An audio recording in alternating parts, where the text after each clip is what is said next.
4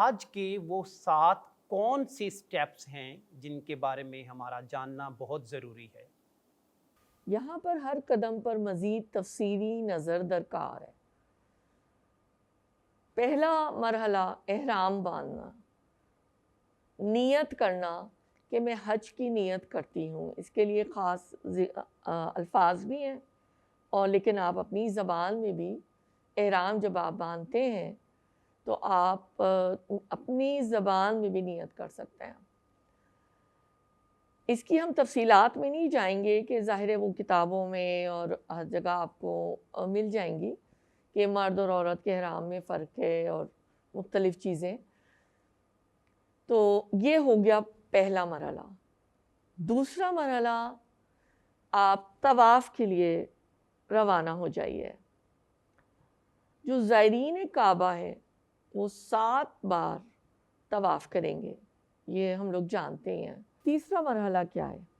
سعی کرنا۔ حجاج کرام صفا اور مروہ کی پہاڑیوں کے درمیان 7 بار پیدل چلتے ہیں، اور جس طرح بی بی ہاجرہ کی جو ایک کاوش تھی اور ان کا تڑپ کر دوڑنا ان علاقوں میں کہ وہ کیسے بچے کے لیے پانی تلاش کر رہی تھی، اور اللہ تعالیٰ کو یہ ان کا عمل اتنا محبوب ہوا کہ اللہ تعالیٰ نے اس سنت کو زندہ رکھنے کے لیے تا قیامت حج کا ایک اہم رکن، ایک اہم مرحلہ بنا دیا۔ تو اسی نیت کو، اسی سنت کو تازہ کرتے ہوئے ہم یہ کوشش کر سکتے ہیں کہ سعی کرتے وقت اس سنت کو اپنے دلوں میں یاد رکھیں۔ چوتھا مرحلہ، جیسے میں نے پہلے بھی عرض کیا کہ سب سے زیادہ جو اہم دن ہے وہ یوم عرفہ کا ہے۔ عرفات میں کھڑے ہونا، یوم عرفہ کی یہ اتنی قیمتی ساعتیں ہوتی ہیں جس کے اندر آپ کو ایک کھلا اللہ تعالیٰ نے انسینٹیو دیا ہوا ہوتا ہے، کھلی دعوت ہے کہ آؤ اور اپنے گناہوں کو معاف کروا لو، اپنی بخشش کروا لو۔ احادیث مبارکہ میں فرمایا گیا ہے کہ اس دن اس حساب سے مسلمانوں کی توبہ اور استغفار قبول کی جا رہی ہوتی ہے کہ شیطان اپنا سر پیٹتا رہتا ہے کہ یہ کیا ہو رہا ہے۔ لیکن اب میں اس میں یہی کہنا چاہوں گی، اور تجربات بھی یہی بتاتے ہیں کہ یہ جو پریشس، یہ قیمتی اوقات ہیں، یہ لمحات ہیں، ان کا 1 منٹ کیا 1 لمحہ بھی ضائع نہ کریں۔